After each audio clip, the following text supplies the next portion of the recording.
నమస్తే, welcome to great Andhra. మనతో పాటు ఉన్నారు సీనియర్ పొలిటికల్ అనలిస్ట్ జిఆర్ మహర్షి గారు. నమస్తే సార్. నమస్తే అమ్మా. సార్, టీడీపీ ప్రభుత్వం ఏర్పడి ఒక నెల రోజులయ్యింది. ఇప్పటికీ అంటే ఇంత తొందరగా మాట్లాడుకోవడం అనేది పరిపాలన ఎలా ఉందనేది అంత సమంజసం కాకపోయినప్పటికీ ఇప్పటి వరకు అసలు ఎలా ఉన్నాయనేది ప్రతిసారి కూడా ప్రతిరోజు ప్రభుత్వం ఏం చేస్తుందని మాట్లాడుకుంటూ ఉంటాము. ఏది మొదలుపెట్టింది, ఏ పథకాలు మొదలుపెట్టింది, లేకపోతే ఏది ప్రస్తుతానికి పెండింగ్లో పెట్టింది, ఇలాంటి విషయాలు. సరే, ఇప్పుడు నెల రోజుల వరకు అయితే చంద్రబాబు నాయుడు గారి పాలన ముఖ్యమంత్రిగా ఎలా ఉంది, ఇంకా ఉప ముఖ్యమంత్రి అయిన పవన్ కళ్యాణ్ గారు ఆయన ఎంతవరకు చేశారు పనులు అనుకోవచ్చు. అంటే రేటింగ్స్ విషయానికి వస్తే అందరూ అన్నిటికీ రేటింగ్స్ ఇస్తున్నారు కదా, మరి ఈ 1 month పాలనలో వాళ్ళకి ఇచ్చే రేటింగ్ ఎంత? అవును, ఇప్పుడు మనము మీరు అడిగింది మంచి క్వశ్చన్. రేటింగ్ ప్రపంచంలో జీవిస్తున్నాం మనం. ఇప్పుడు మనకి ఏదైనా ఒకటి డెలివరీ చేసి ఒక సరుకులు ఇచ్చిన వాళ్ళు కూడా ఏం అడుగుతున్నారంటే, సార్ రేటింగ్ ఇవ్వండి సార్ అంటున్నారు. అంటే ప్రతిదీ రేటింగ్ అంటున్నప్పుడు మరి ప్రభుత్వానికి కూడా మనం రేటింగ్ ఇవ్వడం కరెక్టే, కానీ బట్ 1 month అనేది చాలా చిన్నది. ఎందుకంటే 5 సంవత్సరాల డ్యూరేషన్ కదా, ఇంకా 59 నెలలు ఉన్నాయి ప్రభుత్వానికి.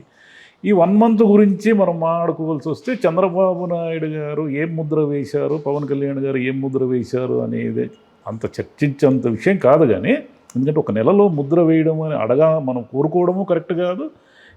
ఏ నాయకుడు కూడా ఒక నెలలో వేయలేరు కూడా. అయితే ఇక్కడ ఉన్నది ఏమిటంటే, ఈయన ముందున్న సవాళ్ళు ఏమిటంటే, ఆయన ఈ నెల రోజుల్లో ఏం చేశారంటే, ఒకటి పోలవరం సందర్శించారు.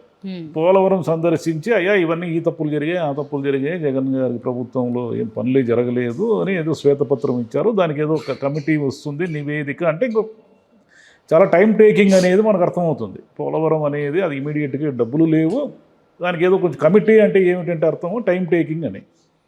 సింపుల్గా చెప్పాలంటే ఏదైనా కాలయాపన చేయాలనుకుంటే ప్రభుత్వాలు ఏం చేస్తాయంటే ఒక కమిటీ వేస్తాయి. ఆ కమిటీ 1 ఏడాదికో 2 ఏళ్ళకో 3 ఏళ్ళకో నివేదిక ఇస్తుంది. ఆ నివేదికని పరిశీలిస్తూ ఇంకొక సంవత్సరం గడిపేస్తారు. జనరల్గా జరిగేది అదే. పోలవరం కూడా ఏదో ఇమ్మీడియట్గా కంప్లీట్ అవుతుందని ఎవరు ఎక్స్పెక్ట్ చేయడం లేదు. కానీ బట్ చంద్రబాబు హయాంలో అది ముందుకు పోయి కొంత పనులు జరిగితే బాగుంటుందనేది అందరి కోరిక. వాళ్ళు చెప్పారు కదా సార్, అంటే ఒక 4 ఏళ్ళు పడుతుంది కనీసం అని ఏమో చెప్పారు కదా. పడుతుంది, కానీ ఇంకా స్టార్ట్ కావాలి కదా. ఇంకా వర్క్ అనేది అసలు ఏదో డయాఫ్రమ్ వాళ్ళన్నారు, అదన్నారు, ఇదన్నారు, ఏదో జరుగుతూ ఉన్నాయి కదా. ఇక రెండోది ఆయన అమరావతిలో ఏదో పిచ్చి మొక్కలు మొలిచాయి, దాన్ని అంత పట్టించుకోలేదు, దాన్ని ఇటుకలు దొంగలు ఎత్తుకుపోయారు, ఇనుము దొంగలు ఎత్తుకుపోయారు ఏదో చెప్పారు. కానీ దాని మీద ఏదో శ్వేతపత్రం అది ఇది అన్నారు. కానీ అమరావతి ఏమిటంటే, సరే చంద్రబాబు నాయుడు గారు వచ్చిన తర్వాత దానికి ఖచ్చితంగా ఎంతో కొంత గ్రోత్ డెవలప్మెంట్ ఉంటుంది అనేది అందరు ఎక్స్పెక్టేషన్. దానికి తగినట్టుగానే ఏదో చిన్న చితక పనులు మొదలైనాయి. అంటే అదంతా క్లీన్ చేయడము లేదా లైట్లు వెలిగించడము ఇలా చెప్తున్నారు కదా. సరే, అమరావతి మీద ఆశాభావంతోనే ఉన్నారు. అది ఇంకా అది కూడా పెద్ద టాస్క్. అది not a single day task. అదొక పెద్ద టాస్క్. సరే, ముందుకు పోతారు అనేది ఒకటి. పెట్టుబడులు ఈ నెల రోజుల్లో ఏదో వచ్చేస్తున్నాయి అది ఇది అన్నారు, వార్తలు వచ్చాయి. కానీ ఇంకా ఏమిటి అనే క్లారిటీ లేదు. సరే, నెల రోజులకి పెట్టుబడులు తెస్తారు ఇవన్నీ కాదు. కానీ ఆయన మొదట ఏం చేశారు, 5 సంతకాలు చేశారు. ఈ 5 సంతకాలు ల్యాండ్ టైటిలింగ్ యాక్ట్ అనేది ఒకటి ఉంది. దాన్ని ఏమిటి, ఎలా చేస్తారు, దాని విధి విధానాలు ఏమిటి అనేది ఇంకా ఎవరికి క్లారిటీ లేదు. రెండవది డిఎస్సి ఎలాగో డిసెంబర్లో వేస్తారు. దాని పోస్టులు కూడా చాలా ఉన్నాయి. అది ఆటోమేటిక్గా జరుగుతుంది డిఎస్సి అనేది. ఎందుకంటే రిటైర్మెంట్ కూడా విపరీతంగా ఉంది ఈ సంవత్సరం ఆఖరికి. అన్నా క్యాంటీన్లు అనేది ఖర్చుతో కూడుకున్న విషయము. అంత మునుపు ఉన్నాయి కాబట్టి ఆ బిల్డింగ్లు అవన్నీ వేరే పర్పసెస్కి వాడారు కాబట్టి ఆ బిల్డింగ్లన్నీ వాడి దానికి ఒక స్ట్రక్చర్ ఏర్పాటు చేసుకొని దాన్ని ఎప్పుడు స్టార్ట్ చేయాలి అంటే పేద ప్రజలకు సంబంధించింది కాబట్టి దాన్ని వీలైనంత తొందరగా స్టార్ట్ చేయాలని అందరూ కోరుకుంటున్నారు. ఎందుకంటే ఎంతోమంది 5 రూపాయలకు మంచి కడుపు నిండా భోజనం చేసేవాళ్ళు ఆ రోజుల్లో. సరే, కారణాలు ఏమైతేనేమో వైసీపీ ప్రభుత్వం అది రద్దు చేసి ఒక పెద్ద బ్లండర్ చేసింది. దాని ఫలితం కూడా వాళ్ళు చూశారు. అంటే 11 సీట్ల వెనక ఉన్న ఫలితాల్లో అదొకటి. అనవసరంగా పేద ప్రజల భోజనం జోలికి వెళ్ళారు అనేది ఒకటి. ఇంకా మళ్ళీ స్కిల్ సెన్సెస్ కూడా స్కిల్ సెంటర్లో అది బ్రహ్మ పదార్థం. అది అంటే దానికి సంతకం చేశారు. అదే శిక్షణ అది ఇది నడుస్తుంది. స్కిల్ ఎలా కనిపెడతారు ఏమిటి అనేది ఒకటి ఉంది. పెన్షన్లో మాట నిలబెట్టుకున్నారు. 7,000 రూపాయలు ఇచ్చేశారు. అఫ్కోర్స్ గతంలో వీళ్ళు వాలంటీర్ వ్యవస్థను నిందించారు. కానీ వాలంటీర్లు వైసీపీ ప్రభుత్వ ప్రతినిధులుగా పనిచేస్తున్నారు, వాళ్ళు ఏజెంట్లు, వాళ్ళకి ఏం పని, వాళ్ళని ఇలా అలా అని విన్నారు. కానీ వీళ్ళు ఏమిటి, పూర్తిగా అదైనా వాలంటీర్లన్నా ప్రభుత్వానికి సంబంధించిన ఒక ఉద్యోగుల కింద లెక్క వాళ్ళు. వీళ్ళు ఏం చేశారు, పూర్తిగా పార్టీ ప్రోగ్రాం కింద చేసేసారు. అది పార్టీకి సంబంధించిన ప్రతి వాళ్ళు పోయి ఆ పెన్షన్ ఇచ్చి ఫోటోలు తీసుకొని పేపర్లో వేయించుకున్నారు. సరే, మొదటిసారి కాబట్టి చంద్రబాబు నాయుడు గారు మాట నిలబెట్టుకున్నారు, 7,000 రూపాయలు ఇచ్చారు అని చెప్పుకోవడానికి, దాని పార్టీ విజయంగా భావించడానికి సరే వాళ్ళకి హక్కు ఉంది. ఒక నెల చేస్తే బాగానే ఉంటుంది. కానీ ప్రతి నెల ఇట్లా ఇన్వాల్వ్ అయిపోయి తెలుగుదేశం కార్యకర్తలు ఇన్వాల్వ్ అంటే ఎక్కువైపోతే ఈ పెన్షన్లు ఈ గోలలో ఏమవుతుందంటే మళ్ళీ జన్మభూమి కమిటీలు అనే భయం పట్టుకుంటుంది జనానికి. ఇంకేం చేశారు ఈ మధ్యకాలంలో, ఇసుక సరే ఉచితం అన్నారు, కానీ దానికి ఏదో నామినల్ రేట్ ఏదో వసూలు, కొన్ని చోట్ల 1,000-1,300 అట్లా వసూలు చేస్తున్నారు.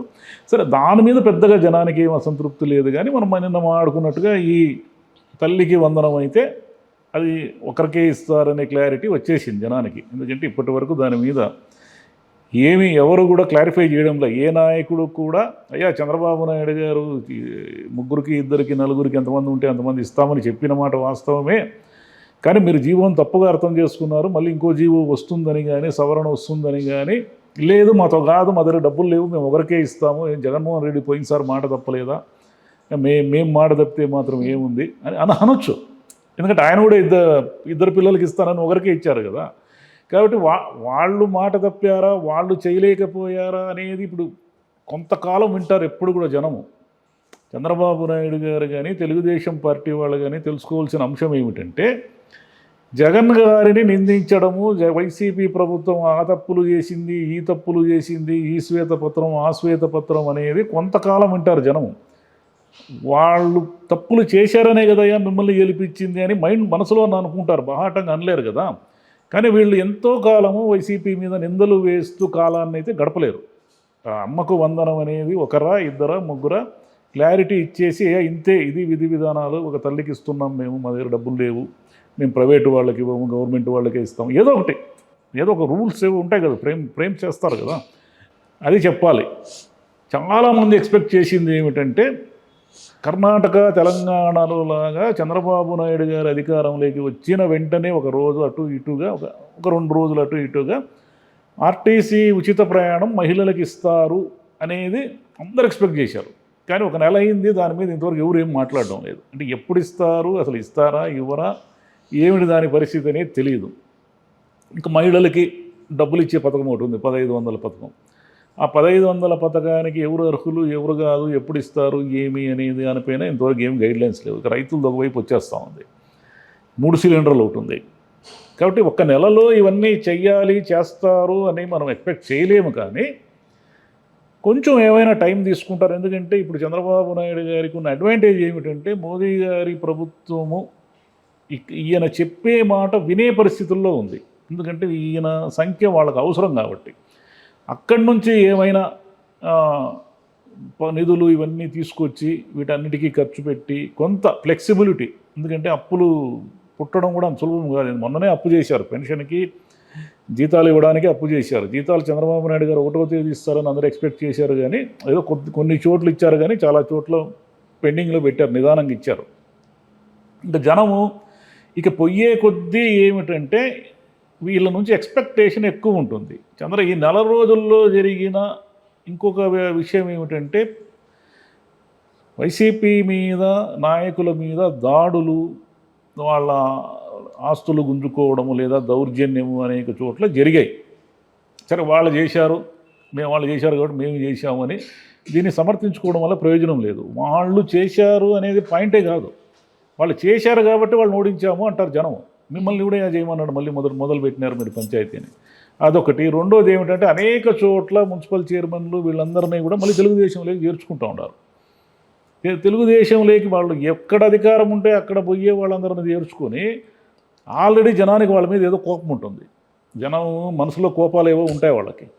ఆల్రెడీ జనం చేత తిరస్కృతులయ్యి వాళ్ళు కోపం పెట్టుకున్న వాళ్ళందరినీ మళ్ళీ పార్టీలోకి చేర్చుకుని వాళ్ళకి పెద్దపీట వేయడం వల్ల మళ్ళీ గతంలో వైసీపీకి ఏమైతే జరిగిందో వీళ్ళకదే రిపీట్ అయ్యే ప్రమాదం ఉంది. చంద్రబాబు నాయుడు గారు చేయాల్సింది ఏమిటంటే, ఈ పార్టీ వ్యవహారాలు ఇవన్నీ పట్టుదప్పిపోకుండా, ఎందుకంటే చాలామంది నాయకులు దురుసుగా మాట్లాడడము, అధికారులు పచ్చపిల్లు వేసుకొస్తే పని చేయాలని పెద్ద నాయకులు అనడము, ఒక మంత్రి గారి భార్య ఎస్ఐని దురుసుగా మాట్లాడడం, ఇవన్నీ చూశాం కదా. వీటిని ఆయన కంట్రోల్ చేస్తున్నట్టుగా మనకు కనిపిస్తూ ఉంది. కొంచెం డెమోక్రటిక్ వేనే నడుస్తూ ఉంది. ఆయన ఏదో పూర్తిగా అరాచకంగా వాళ్ళని వదిలేసి మీ ఇష్టము ఏమైనా చేసుకోండి అనే పరిస్థితుల్లో అయితే లేదు. కొంత చంద్రబాబు నాయుడు గారి పాలన అంటే ఆర్థికంగా ఆయనకున్న ఇబ్బందులు ఏమిటి అనేది పక్కన పెడితే వ్యవహార శైలి అంటే ప్రతిదానికి ఆయన ఒక వివరణ ఇవ్వడం. గతంలో ముఖ్యమంత్రి అసలు కనపడేవాడే కాదు కదా, ఆయన ప్రెస్కే వచ్చేవాడు కాదు. ఈయనేమిటి వైజాగ్ మీద కాంట్రవర్సీ రాగానే ఈయన వెంటనే ఏం చేశాడు, అయ్యా వైజాగ్కు సంబంధించి మాకు ఎలాంటి స్టీల్ ప్లాంట్కి సంబంధించి ఎలాంటి దురుద్దేశాలు లేవు, మాకు మీరు దయచేసి అపార్థం చేసుకోవద్దండి అని ఒక వివరణ ఇచ్చారు. అదొక మంచి విషయం. రెండోది ఇసుక విషయంలో కూడా మీరు ఇసుక ఉచితం అని అంటున్నారు, కానీ మేము ఉచితం ఎట్టా ఇస్తామయ్యా, మేము లోడింగ్ ఖర్చులు ఇవన్నీ ఉంటాయి కదా, గవర్నమెంట్ అదంతా భరించి మీ ఇంటికి ఎక్కడ తెచ్చిస్తుంది ఇసుక అని చెప్పారు. సరే, దాని మీద విమర్శలు వచ్చాయి. ఇక అమ్మక వందనం గురించి ఏం మాట్లాడడం లేదు, ఎవరు మాట్లాడడం లేదంటే అర్థం ఏమిటంటే ఒకరికే ఇస్తారనేది అర్థం. ఇక ముందు పథకాలు ఎప్పుడెప్పుడు అమలు చేస్తారు ఏమిటి అనే దాని మీద కూడా ఇంతవరకు ఏం క్లారిటీ లేదు. But 1 month is too early. Okay. అంటే మనం దాని మీద ఏదో చంద్రబాబు చేయలేకపోయారు, అది చేశారు ఇది చేశారు అనడం కొంచెం కూడా కరెక్ట్ కాదు. ఇంకా సార్, చిన్నపిల్లల మీద జరిగే అత్యాచారాలు, హత్యలు ఇలాంటివి కూడా పెరుగుతూ ఉన్నాయి. క్రైమ్ అనేది ఏమిటంటే ఆ క్రైమ్ని అరికట్టడానికి స్ట్రిక్ట్గా అంటే పోలీసు వ్యవస్థ మీద ప్రభుత్వము పూర్తిగా ఆధిపత్యం అంటే కంట్రోల్ ఉండాలి. పోలీసులు తమ పార్టీకి అనుగుణంగా పనిచేయాలి అని కోరుకుంటే ఏమవుతుందంటే క్రైమ్ని ఆపలేరు. ఫస్ట్ ఏ పార్టీ వాడైనా సరే క్రైమ్కు పాల్పడ్డాడంటే వాడిని ఎత్తి లోపలేయండి అనేది అట్లా ఉంటే పోలీసులు కూడా కొంచెం నిష్పక్షపాతంగా పనిచేస్తారు. అప్పుడు క్రైమ్ రేట్ తగ్గుతుంది. ఇప్పుడు మీరు పవన్ కళ్యాణ్ గారితో ఒకటి అడిగారు, ఒక నెల రోజుల్లో ఆయన ఏం ముద్ర వేయించారంటే నిజానికి ఒక నెల రోజుల్లో ఆయన ఏమి ఇంతవరకు ఏం కనపడలేదు వినపడలేదు. ఆయన నుంచి ఏదో 2 చోట్ల తిరిగారు, ఏదో ఫైల్స్ చూస్తున్నారు, ఏం చేశారనేది మనకు తెలియదు. కాబట్టి పవన్ కళ్యాణ్ గారి ముద్ర ఇక మీద. ఇంకోటి ఏమిటంటే ప్రభుత్వం ఇచ్చిన యాడ్స్లో కానీ ఈయన ఢిల్లీకి వెళ్ళి మోదీ గారిని వీళ్ళందరినీ కలవడంలో కానీ ఎక్కడా కూడా పవన్ కళ్యాణ్ గారి పాత్ర మనకు కనపడలేదు. అంటే ఆయన ఉద్దేశపూర్వకంగా చంద్రబాబు నాయుడు గారు సీనియరు, ఆయన చూసుకుంటారులే అనే మూడ్లో తన శాఖలకు సంబంధించి పనిచేస్తున్నారా, లేకంటే ఎక్కడ అంటే డౌట్స్ అన్నమాట ఇవి. పవన్ కళ్యాణ్ ఏమైనా తగ్గిస్తున్నారా అనేది కొంతమందికి డౌట్ ఉంది. కాబట్టి అది ఇప్పుడే మనం మాట్లాడలేము. ఇంకొక 6 నెలల తర్వాత టైం చూసిన తర్వాత పవన్ కళ్యాణ్ గారు తన శాఖల మీద కానీ ఒక ఉప ముఖ్యమంత్రిగా ఎలాంటి ముద్ర వేస్తారు ఏమిటి. ఇప్పుడు వాళ్ళు ప్రతిపక్షంలో ఉన్నప్పుడు 2 ప్రధాన విషయాలు ఆరోపించారు పవన్ కళ్యాణ్ గారు. ఒకటి, ఈ రాష్ట్రం అంతా గంజాయి మయమైపోయిందని.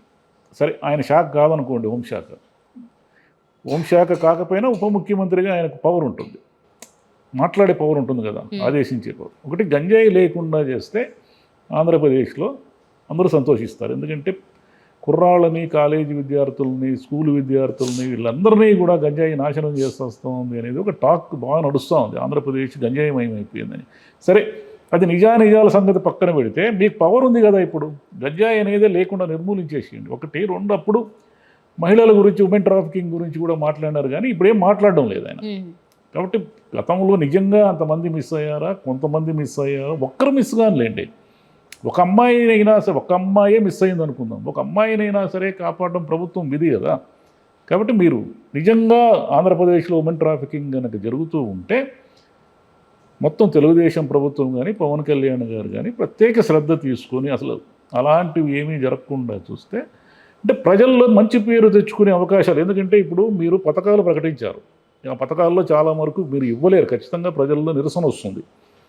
కానీ ఇలాంటివి ఏమిటంటే పీపుల్స్ అంటే ప్రజలకు దగ్గరగా ఉంటారు అనే ఒక లక్షణాన్ని కనుక ప్రభుత్వంలో ఉన్న నాయకులు పెంపొందించుకుంటే జనం ఏం చేస్తారంటే జనము పోల్చుకొని చూసి బేరీజు వేసుకొని వీళ్ళు పర్లేదు మెరుగు అంటారు. అట్లా కాకుండా మీరు దాడులు చేసి, మీరు ధ్వంసాలు చేసి, మీరు దొంగ కేసులు పెట్టి ఇవన్నీ చేశారనుకోండి, వాళ్ళు ఇంతే వీళ్ళు ఇంతే, ఏమంతా ఒకటే, వాళ్ళు ఉన్నప్పుడు వీళ్ళని తిడతారు, వీళ్ళు ఉన్నప్పుడు వాళ్ళని తిడతారు. ఇదంతా పవర్లో అంటే ప్రభుత్వాలు చేంజ్ కావడం వల్ల ఏమీ ప్రయోజనం లేదు, ఊరికే ఎక్స్చేంజ్ అవుతున్నాయి అంతే అటు ఇటుగా అనే అభిప్రాయం ప్రజల్లో ఏర్పడే అవకాశం ఉంది. ఓకే సార్, మరి ఓవరాల్గా రేటింగ్ ఎలా ఇస్తారు? రేటింగ్ అంటే ఒక నెలకి ఏమి రేటింగ్ ఇస్తాం మనం, స్విగ్గీ జొమాటోలకు రేటింగ్ ఇస్తాం, కానీ ప్రభుత్వాలకు ఒక నెలలో ఏమీ రేటింగ్ ఇవ్వలేము. కొన్ని తప్పులు ఉన్నాయి. తప్పులు మీన్స్ ఇసుక దగ్గర కొంచెం కన్ఫ్యూజ్ కావడము, అమ్మక వందనం దగ్గర ఒకరికే ఇస్తున్నారు అనేది అంత ప్రజల్లో ఒక అభిప్రాయం ఏర్పడము. ఇంకా మిగిలిన అంటే తెలుగుదేశం కార్యకర్తలని ఆయన పూర్తిగా జగన్ గారి కార్యకర్తలని పట్టించుకోకుండా ఒక రకంగా తప్పు చేశారు. వీళ్ళు ఎక్కువ పట్టించుకుంటే ఇంకో రకంగా తప్పు చేస్తారు. అంటే ఓవర్ ఇన్వాల్వ్మెంట్ ఏమైపోతుందంటే ఇసుకలో కానీ, లేకపోతే పెన్షన్లలో కానీ, లేదా ప్రభుత్వ పథకాల్లో కానీ ఓవర్ ఇన్వాల్వ్మెంట్ ఏమైపోతుందంటే ఇట్ లీడ్స్ టు కరప్షన్. కరప్షన్కు దారి తీస్తే ఏమైందంటే పల్లె ప్రజల్లో తొందరగా వాళ్ళకి ఒక అవర్షన్ వస్తుంది. జనానికి సంబంధించిన ఏ విషయంలోనైనా సరే ఎక్కువ ఓవర్ ఇన్వాల్వ్మెంట్ అయితే ఏం జరుగుతుందంటే నష్టం జరుగుతుంది. ఇంకోటి ఏమిటంటే ఈ నెల రోజుల్లో మనకు అర్థమైంది వాలంటీర్ వ్యవస్థ ఉంటుందా ఊడుతుందా అనేది కూడా తెలియదు. సరే 1 month ఈజ్ టూ ఎర్లీ. ఎప్పుడు కూడా ఒక ప్రభుత్వానికి దాని పనితీరుని బేరీజ్ వేయాలంటే మినిమం 6 months టైం ఇవ్వాలి. 6 monthsలో మనకు చాలా విషయాలు స్పష్టంగా అర్థమైపోతాయి. ఓహో వీళ్ళు ఈ దిశగా వెళ్తున్నారు, ఇంకా మిగిలిన 4.5 ఏళ్ళు కూడా వీళ్ళ ప్రయాణం ఇలాగే ఉంటుంది, ఇంత మించి ఏమి ఉండదు అనేది ఒక బెంచ్ మార్క్ తెలిసిపోతుంది, మన స్కేల్ తెలిసిపోతుంది.